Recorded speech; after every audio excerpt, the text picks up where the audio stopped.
Assalamualaikum warahmatullahi wabarakatuh. Dalam rangka melaksanakan kegiatan masa libur kerja, saya bersama teman sudah menjadi kebiasaan untuk melakukan penelitian yang menurutku penting dan mungkin tidak penting untuk orang lain. Seperti pada awal kata pendahulu ini, saya menyatakan bahwa diri saya bukanlah jebolan sekolah akademis yang memuat tentang perjalanan jenjang pendidikan sekolah perguruan tinggi, entah perguruan tinggi negeri maupun swasta.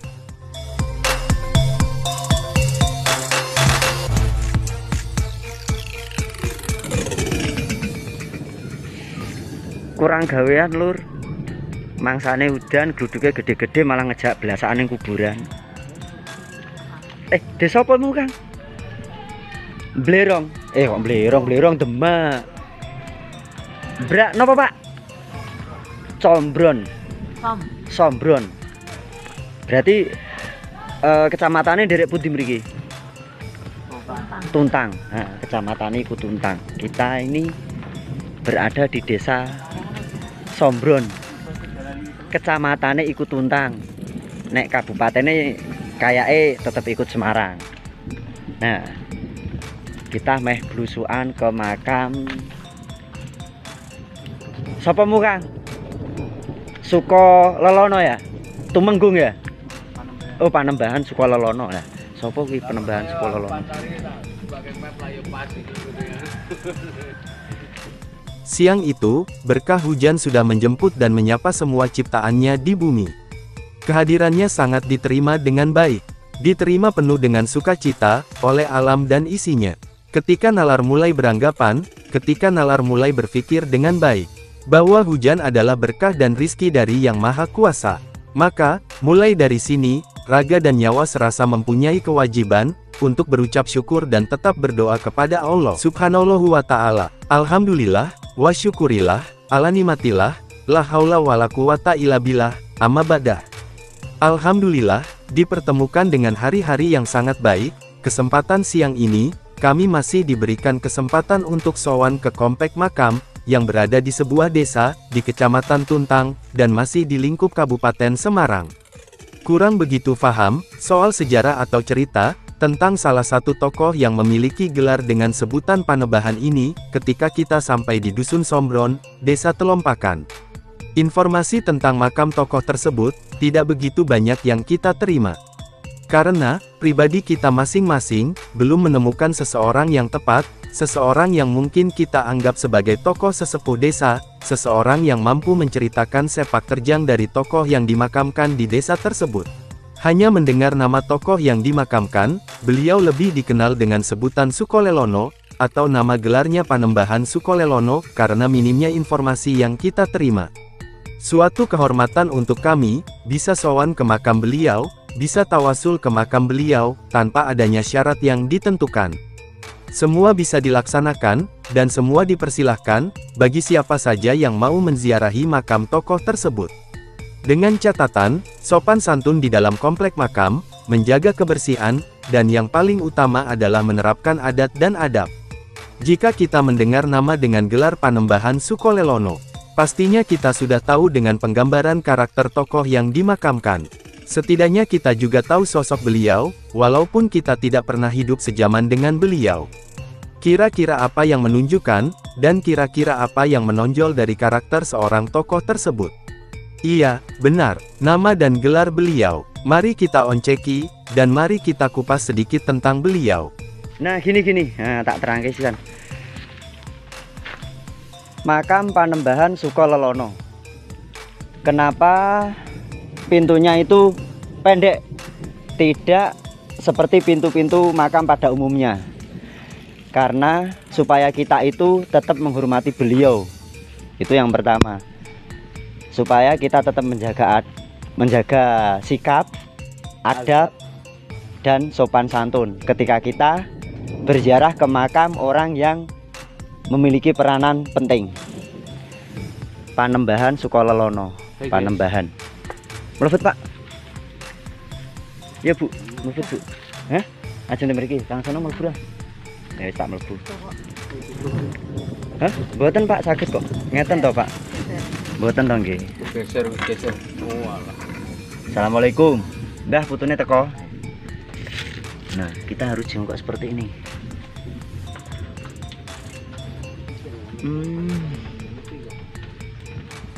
Gus, Dalam. mau nak pulang dia editing ya. Oke. Liridhoi ta'ala wa bi syafaati Rasulillah sallallahu alaihi wasallam. Al-Fatihah. Bismillahirrahmanirrahim. Alhamdulillah.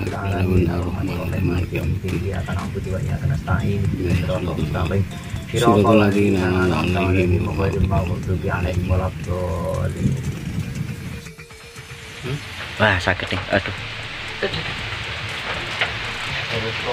Nah, kita berada di dalam cungkup. Kita tadi sudah mengadakan tawasul untuk meminta izin mengambil gambar beliau, mengambil gambar makam beliau. Nah, di sini saya akan memvisualkan tentang pahatan nisan juga bangunan jirat makam. Jika saya melihat di sini sebenarnya nisan ini merupakan nisan baru. Ini buatan, ini dari cor-coran atau ini dari material cor berupa semen yang dicampur dengan pasir. Untuk nisan yang aslinya sebenarnya itu tetap dari bahan kayu. Nah, contohnya seperti ini. Ini bahannya dari kayu ini. Dan ini merupakan kayu jati. Ketebalan ini mencapai 50. Oh, kok 50? Ya benar, 50 cm-an ini. Ini 50 cm-an. Dan alhamdulillah yang ziarah ke sini itu ramai banget. Yang jelas ramai. Karena apa? Dengan bukti adanya bakaran menyan sampai numpuk segini loh. Nah, di sini. Ini. Satu jengkal. Ini ya, satu jengkal, dua jengkal. Ini sisa pembakaran menyan, baru satu. Belum yang ini. Belum yang ini. Untuk cerita sejarah saya belum pernah mendengar, karena tadi habis kita muter-muter, waktu buka map kok ada peta yang menunjukkan arah menuju jalan ke sini, dan peta tersebut menyebutkan makam Panembahan Suko Lelono. Suko itu berarti suka, Lelono itu berjalan, berarti suka berjalan. Kemungkinan dari kalimat tersebut kita bisa mengambil artinya dengan sebutan orang, salah seorang yang suka mengembara. Nah, meneruskan tentang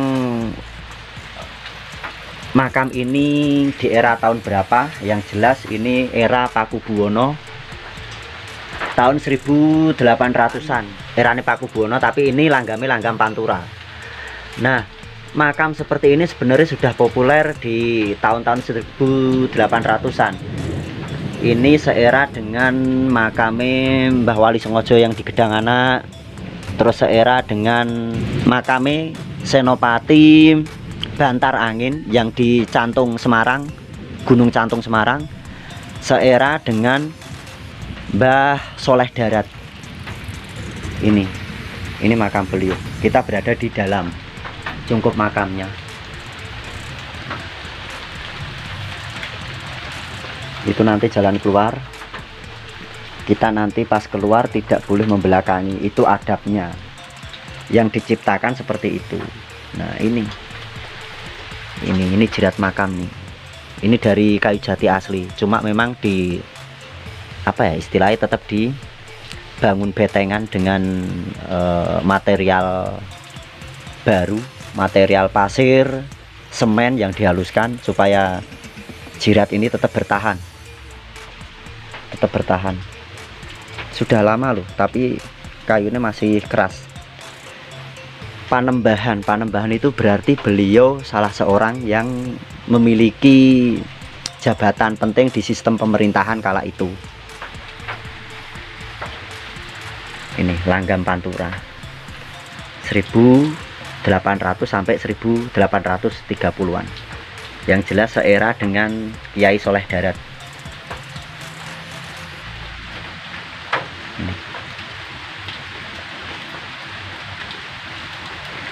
Makam ini berada di rimbunan pohon bambu.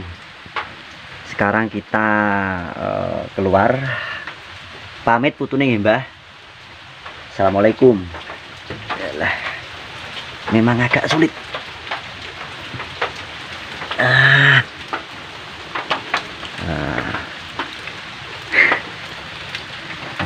Kita harus masuk ke ini. Pintunya segini. Kita tutup.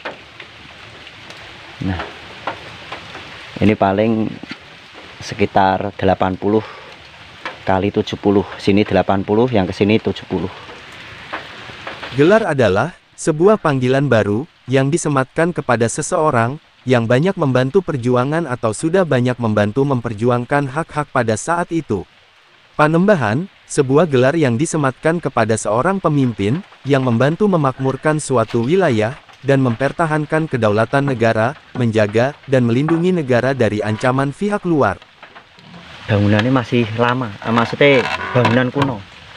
Strukturnya pun tidak memakai apa ya, semacam engsel untuk pintunya. Jadi pintunya ini langsung menggunakan pengait dari daunnya, daun pintunya. Kayunya tua kabeh iki. Memang bangunannya kuno, cuma yang baru yang ini. Ini yang baru. Makam ini di tengah alas bambu. Berarti ki pohon apa ya, Pak yo? Oh, nganu polo. Sebelah itu ada pohon polo, terus di sampingnya pohon apa nih, Pak? Ringin, Bang. Oh, ndak ringin dolar niki? Bukan ya, Pak yo? Ringin apa ringin. Ringin yang jelas ringin, Pak ya. Ringin. Nah, ini makam beliau nih. Masih terjaga keasliannya. Nah, dipersilahkan bagi yang pengen ziarah ke sini, monggo diramekan makam-makam leluhur awake dhewe, makam-makam wong Jawa, bukan orang Arab, bukan Habib. Yang jelas beliau Panembahan. Panembahan yang secara kebetulan beliau adalah tokoh yang dipilih oleh pemimpinnya kala itu. Beliau memiliki jabatan di sistem pemerintahan sebagai Panembahan. Sudah tahu kan siapa atau sebenarnya Panembahan itu? Nah, kerjanya apa, tugasnya apa? Cuma ada 2 makam tok di sini. Tapi memang ini benar-benar makam, bukan petilasan. Asli makam. Oh, di tengah sebidang. Oh, Pak, jebul bangunannya dhisik sing asli iki yo, Pak. Enggak, enten numpake. Oh, ternyata bangunan yang aslinya ini malahan. Nah, ini loh pondasinya. Pondasi bangunannya malah justru yang ini sebenarnya. Oh, bener, nah ini makam sepuh ini. Ini loh, struktur bangunannya. Pondasi tidak menggunakan apa ya, Pak ya? Tidak menggunakan sistem cor zaman sekarang. Sebutan Sukolelono merupakan bukan nama asli yang pernah diberikan kepada kedua orang tua tokoh tersebut. Sukolelono merupakan gabungan 2 kalimat yang berasal dari bahasa Jawa, yaitu Suko dan Lelono. Suko yang memiliki arti suka, sedangkan Lelono memiliki arti orang yang suka berkelana atau orang yang suka mengembara. Jadi, Panembahan Sukolelono adalah seorang pejabat pemerintahan yang suka melakukan pengembaraan. Di tengah-tengah kontur tanah yang berbukit ini, di samping kanan kiri, depan belakang makam, dirimbuni tumbuh-tumbuhan berupa bambu apus. Tumbuhan bambu yang lebat adalah papringan. Masyarakat atau orang Jawa menyebutnya. Di setiap sudut pagar bumi yang mengelilingi komplek makam, ditandai dengan adanya pohon beringin, tepat berada di sisi sudut barat. Di sisi sudut bagian timur, terdapat tumbuhan atau pohon pala. Sudut timur, terdapat pohon pule. Dan sudut utara baturan rimbunan tumbuhan bambu. Bangunan makam Panembahan Sukolelono berbahan baku kayu jati asli. Mungkin jika saya menyebutnya, usia kayu tersebut lebih dari 200 tahun. Setelah usai dipahat dan dibentuk sebagai bangunan jirat dan nisan makam. Pahatan atau langgam bangunan jirat makam tersebut sudah populer pada abad ke-19 Masehi, kisaran 1800-an. Langgam Pakubuwono jalur Pantura, dengan sebutan makam tumpang, tidak ada catatan khusus atau cerita khusus yang dapat kita informasikan. Apalagi tentang sejarah sepak terjang beliau. Tanpa rujukan yang valid, Kita tidak bisa dan kita tidak berani menceritakan dan menginformasikan tentang beliau. Bener.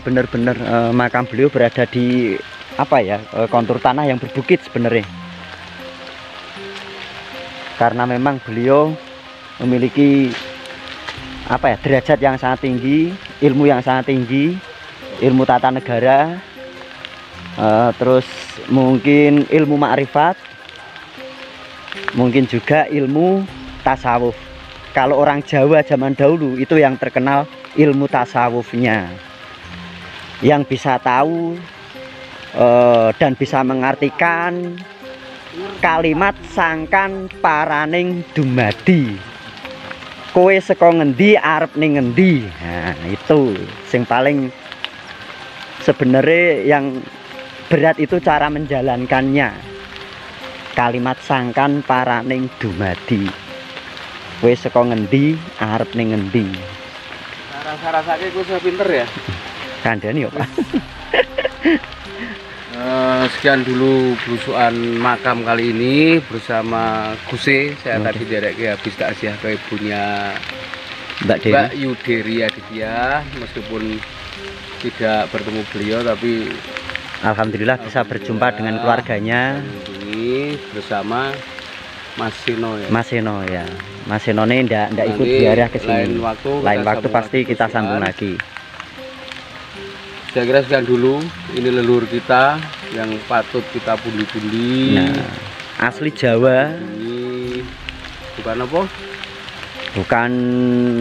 Bukan pendatang atau bukan apa istilahnya, pindahan dari negara lain. Yang jelas memang beliau itu sosok Panembahan.